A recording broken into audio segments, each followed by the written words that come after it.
जी नमस्कार, मैं हूं वाराणसी शैलेंद्र सिंह और आप देख रहे हैं आईपा वो मंच है जहां पे प्रगतिशील राजनीति को लेकर चर्चाएं होती हैं और रूबरू कराते हैं अपने शहर के किसी खास चर्चित व्यक्ति से। तो आज इसी कड़ी में हमारे साथ मौजूद हैं समाज पार्टी से शशि प्रताप जी, और शशि प्रताप जी से बात करते हुए वो शख्स हैं जो कंधे से कंधा मिलाकर पिछले विगत कई वर्षों से पार्टी के साथ मजबूती से खड़े हैं, सबसे नज़दीक माने जाते हैं और राजनीति के उतार चढ़ाव को भली भांति समझते हैं। तो स्वागत है आपका all India progressive politics association में। पहला सवाल सर आपसे, क्या नाराज़गी है? बीजेपी से हमारी व्यक्तिगत कोई नाराज़गी नहीं है, पूरी उत्तर प्रदेश की 24 करोड़ जनता की नाराज़गी है। बीजेपी ने 2017 में जो वादा करके सरकार बनाई थी गठबंधन के साथियों के साथ, उस वादे पर वो खरे नहीं उतरी। तो जब जनता नाराज़ हो गई तो फिर हमको गठबंधन में रहने का कोई मतलब है नहीं, क्योंकि जो जनता से हम लोगों ने वादा किया था उस वादे को बीजेपी ने छुआ तक नहीं। चुनाव जीतने के बाद, मुख्यमंत्री बनने के बाद उनका अपना एजेंडा चालू हो गया और माननीय हमारे राष्ट्रीय अध्यक्ष ओम प्रकाश राजभर जी जिस मुद्दे को लेकर गठबंधन किए और सरकार उन्होंने 2017 में बनवाई, यही बीजेपी 14 साल से सरकार में आने के लिए, सरकार बनाने के लिए बहुत परेशान थी और उस विगत 3 चुनावों में वो 50 का आंकड़ा नहीं डांक पा रही थी। लेकिन जब हम लोग से गठबंधन हुआ तो 312 पाए और अलायंस के लोग 13 सीट पाए, 325 सीट हम लोग पाए। तो बीजेपी से सब लोग नाराज़ है, 24 करोड़ जनता नाराज़ है, उसी में हम भी नाराज़ है, हमारी पार्टी भी नाराज़ है। बात की जाए 2014-2017 की, 2014 में अनुप्रिया पटेल का परफॉर्मेंस अच्छा आया, उनको एक मंच मिला राष्ट्रीय पार्टी बीजेपी का। 2017 में आपको एक मंच मिला राष्ट्रीय पार्टी बीजेपी का। तो उसमें इससे पूर्व की अगर बातें की जाएं तो सेकंड फाइटर होते थे शिवपुर विधानसभा से संजय यादव जी आपकी पार्टी से थे, ऐसे ही कई और सीटें थी, बलिया की थी, गाजीपुर की थी, जहां पे दूसरे तीसरे नंबर पे कई परफॉर्मेंस उनके थे, पर एक चंद कदम दूरी रह जाती थी विधानसभा से। तो अब समाजवादी के साथ जो जा रहे हैं आप, तो कितने भविष्य इसमें उज्जवल नज़र आते हैं? देखिए, हम लोग 2002 से बनी पार्टी है, 2007 लड़े, 2012 लड़े, फिर 2017 लड़े। 2007 और 2012 में हम लोग का जो परफॉर्मेंस रहा पूरे पूर्वांचल के 127 सीटों पर दूसरे या तीसरे स्थान पर रहा। अभी आपने कहा कि यहीं पर शिवपुर विधानसभा से संजय यादव जी दूसरे स्थान पर रहे। उसी तरह बीजेपी भी हमेशा सपा फर्स्ट, बसपा सेकेंड, उसके बाद बीजेपी थर्ड पर हमेशा रहती थी, कभी सपा फर्स्ट कभी बसपा फर्स्ट। जब हम लोग मिले हैं तब जाके भाजपा फर्स्ट हुई है और हम सेकेंड हुए उनके साथ मिलकर। तो आप एक कहना कि राष्ट्रीय पार्टी से हम मिले हैं तो हम फर्स्ट आए हैं, मैं इसको नहीं मानता हूँ। कोई भी ऐसा दल नहीं है जो बिना गठबंधन के फर्स्ट आया हो, चाहे वो केंद्र की सरकार हो बीजेपी की या प्रदेश की बीजेपी की सरकार हो या समाजवादी पार्टी हो। अभी समाजवादी पार्टी से जब तक हमारा गठबंधन नहीं हुआ था तब तक लोग कहते थे कि अभी भाजपा से उनकी लड़ाई में हैं। जब ही हमारी 27 अक्टूबर को गठबंधन हुआ, लोग कहने लगे कि सपा की अब सरकार बन जाएगी। तो हम लोग जिधर जाते हैं उधर सरकार बनती है, यह तय है। ये तो या तो बाबा भोलेनाथ की कृपा कहिए या हमारी ज़मीनी हकीकत कहिए। कांग्रेस काफ़ी संघर्ष कर रही है, डूबते को तिनका का सहारा कहा जा सके। अभी हाल में ही देख रहे हैं यहाँ पे एक रीजनल की पार्टी है सरदार सिन्हा, उनके साथ अभी उनकी एक मीटिंग होनी है, सभाएं होनी हैं। तो अब क्षेत्रीय दलों को कितना महत्व दे रही हैं राष्ट्रीय पार्टियां और रीजनल की जो पार्टियां जो जैसे पहले जो सीएम जो रहे हैं? देखिए, कांग्रेस पार्टी आज भी देश की, भारत की दूसरे नंबर की पार्टी है।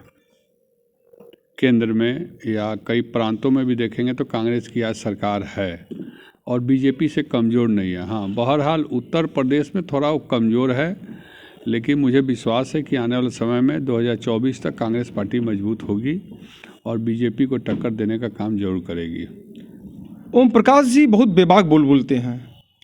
शायद यही कारण रहा कि भारत की राजनीति में चुनिंदा लोग ही ऐसे होंगे जो स्वार्थ की राजनीति ना करते हों, अपने एजेंडे पे मजबूती से खड़े थे। मंत्रालय से उन्होंने इस्तीफा दिया, बीजेपी से मोह भंग हुआ, अलग हो गए। तो समाजवादी के साथ जो गए हैं, इसमें कई एक मुद्दों के साथ गए हैं, तो क्या समाजवादी पार्टी इनके पूरे मुद्दों को मानेगी? पिछड़ा में जो खंड की जो बातें की जा रही हैं, पिछड़ा अति पिछड़ा समेत जो है। अब देखिए, भारतीय जनता पार्टी से तो हम लोग इन्हीं मुद्दों पर गठबंधन किए थे, तो भारतीय जनता पार्टी ने तो किया नहीं। अखिलेश जी से भी सारे मुद्दों पर बात हुई है और मुझे पूरा विश्वास है अखिलेश जी अच्छे युवा योग्य मुख्यमंत्री के रूप में पहले भी थे और आने वाले समय में भी योग्य मुख्यमंत्री के रूप में होंगे। इससे पहले हमें याद है 2007 का जो चुनाव था, बीजेपी की जो गठबंधन हुई थी अपना दल से, सोनेलाल पटेल जी का भी एक आरोप था उस समय कि बीजेपी वाले जो वोटर जो थे वो खुलकर अपना दल को वोट नहीं किए थे। ये हमें उनका, चूँकि उस समय हम उनकी बाइट किए थे, हमें याद है। तो ऐसे में समाजवादी जो वोटर जो हैं, भारतीय समाज पार्टी के जो बेस वोट जो हैं, क्या ये मिल के एक दूसरे को वोट करेंगे या उसमें भी कहीं पे संभावनाएं जो हैं? इससे पहले 2019 में सपा बसपा में देखा गया, डिम्पल यादव हार गई, वोट जो डाइवर्जन का जो मामला था वो नहीं हो पाया, वो मतलब कि जाना कहीं था चला कहीं गया, आरोप प्रत्यारोप लगे उसमें। क्या कहेंगे इस पर? देखिए, अभी आप अखिलेश जी की यात्रा, रथ यात्रा देख रहे हैं, जिस तरह से जन सैलाब उमड़ रहा उसमें, उस जन सैलाब में दो ही दल के लोग ज़्यादा हैं, भारतीय समाज पार्टी के लोग और समाजवादी पार्टी के लोग।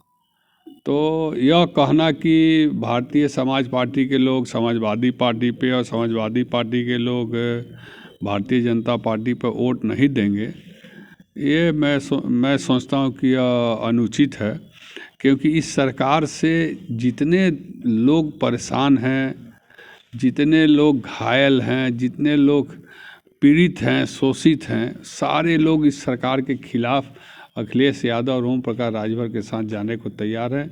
इसमें कहीं से कोई भ्रम की स्थिति नहीं है कि वोट ट्रांसफ़र नहीं होगा। अरे आज चुनाव हो जाए, इतनी व्याकुलता बढ़ी हुई है जनता में कि जल्दी चुनाव हो, जल्दी सरकार को हटाया जाए, तो ऐसी कोई बात नहीं है कि पूर्वांचल अलग होने की बातें हो रही थी कि पूर्वी उत्तर प्रदेश अलग होगा, बहुत जोरों पे चर्चाएं थी, बीएसपी में भी इसकी चर्चाएं थी। तो इसका असर जो था, क्या आपकी समझ से पूर्वांचल अलग होना चाहिए? पिछड़ापन काफ़ी रहा है यहाँ पे, विकास के मुद्दे यहाँ पे अगर बात की जाए तो हमेशा विकास के अहम मुद्दे रहे हैं, रोज़गार के अवसर नहीं रहे, बेरोज़गारी की सबसे ज़्यादा मार जो रही है पूर्वांचल में रही है। तो आपके हिसाब से स्वच्छ राजनीति के लिए और एक बेहतर राजनीति के लिए क्या पूर्वी उत्तर प्रदेश जो है वो अलग होना चाहिए या अपराधीकरण बढ़ जाएगा? देखिए, पूर्वांचल अलग राज्य की मांग ये 19 साल से ही उठ रही है। उसके पहले इस मांग को कोई उठाता नहीं था। 19 साल पहले सुहलदेव भारतीय समाज पार्टी की स्थापना हुई और हमारे मैनिफेस्टो के पहले लाइन में है कि पूर्वांचल अलग राज्य की स्थापना होनी चाहिए, क्योंकि पूर्वांचल बहुत बड़ा राज्य है जहाँ की आबादी 8 करोड़ है। 2 करोड़, 2.5 करोड़, 3 करोड़ वाले कई राज्य अलग हो गए, छोटे हो गए। सुखी राज, छोटा राज सुखी राज के तर्ज पर यह ओम प्रकाश राजभर आज से नहीं 19 साल से इस बात को कह रहे हैं, लेकिन भाजपा ने कभी पूर्वांचल राज्य को अलग करने की बात नहीं की। न बहुजन समाज पार्टी तो पूर्वांचल अलग की बातें नहीं की, जब की तो बात कि 4 टुकड़े में बांट दिया जाए प्रदेश को, बुंदेलखंड, अवध और पूर्वांचल और पश्चिमांचल, इस टाइप की। और पूर्वांचल तो वास्तव में सबसे ज़्यादा सीट यहाँ से देता है, लेकिन सबसे ज़्यादा उपेक्षित भी यहाँ से होता है इस सरकार से। तो हम भी चाहते हैं कि पूर्वांचल राज्य अलग हो और इस मांग को भी हम लोग सरकार बनने के बाद इस प्रस्ताव को दिल्ली भेजने का जरूर काम करेंगे। पूर्वांचल भी अलग। आप प्रवक्ता हैं, आपने जो स्टेटमेंट जो दिया है कि 19 साल से एक अहम मुद्दा जो रहा है इसमें पूर्वांचल के लिए, तो पूर्वांचल जब भी अलग होगा तो उसमें मायावती जी भी यहाँ से स्वाभाविक सी बात है कि मतलब हट जाए, एक तरीके से सेकंड चेहरा हो जाएंगे यहाँ पे। समाजवादी पार्टी के लिए भी मतलब कि पश्चिमी में चले जाएंगे या उत्तर प्रदेश, बुंदेलखंड, जो भी उनका जो हिस्सा पड़ेगा। तो कोई इसमें मजबूती के तौर पे क्षेत्रीय पार्टियाँ उभरेंगी, जिसमें खास करके जो फ्रंट लाइन के जो इसमें है अपना दल और सुभाषपा। तो क्या इसमें सहमति बनेगी अगर अखिलेश सरकार बनती है पूर्वांचल के लिए? तो ये बात किया जाएगा बात किया जाएगा और पूर्वांचल को अलग कराने के लिए सबकी सहमति बनेगी। और पूर्वांचल में अगर बात करेंगे तो सुहलदेव भारतीय समाज पार्टी से मजबूत कोई पार्टी ही नहीं है। अपना दल की जहाँ तक बात है, वो पूर्वांचल के बनारस ज़िले में ही अपना दल दिखाई देता है और उसमें भी बंटवारा है, माता जी अलग हैं और बेटी जी अलग हैं। सुहलदेव भारतीय समाज पार्टी एक मजबूत सशक्त पार्टी है और पूर्वांचल के जितने भी ज़िले हैं, 127 विधानसभा पूर्वांचल में हैं, 27 ज़िले हैं।